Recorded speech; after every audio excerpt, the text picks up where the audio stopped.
இது வந்து எங்க ஃப்ரெஷ்ஷான கோழி. நாங்க அன்னாடிக்கும் ஃப்ரெஷ்ஷா கோழி வந்துட்டோன்னே க்ளீன் பண்ணி மேரினேட் பண்ணி திருப்பி பொரிக்கிறது முந்தி வந்து நாங்க மேரினேட் பண்ணி தான் பொரிப்போம்.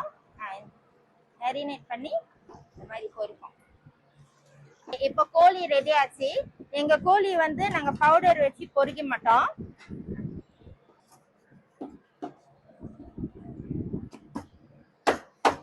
இந்த ஒன்னு கோழி வந்து 10 பேருக்கு வெட்டலாம்.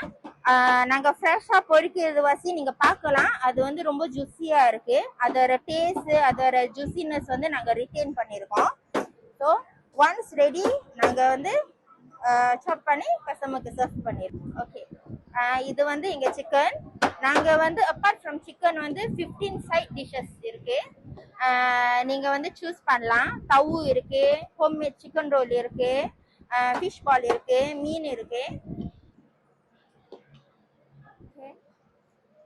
அப்புறம் கீரைல கொஞ்சம் கார்னிஷ் பண்ணுவோம். Okay, 这个是我们自己的 garlic oil 酱油 special sauce. நீங்க சிக்கன் ரைஸ் சாப்பிடலன்னா எங்க ட்ரை நூடுல்ஸ் கூட நீங்க ட்ரை பண்ணலாம். இதெல்லாம் எங்க சிக்னேச்சர். பீன் கறி இருக்கு, சிக்கன் ரோல் இருக்கு, ஃபிஷ் கூட இருக்கு. லெட்ஸ் சே நீங்க ஹாட் ஃபுட் வேணாம்னா எங்க ஃப்ரோசன் ஃபுட் கூட நீங்க ட்ரை பண்ணலாம். இங்க நாங்க ஃப்ரோசன் பேஸ்ட் கூட வச்சிருக்கோம். எங்க அசாம் சூப் ஹோம் பேஸ்ட்.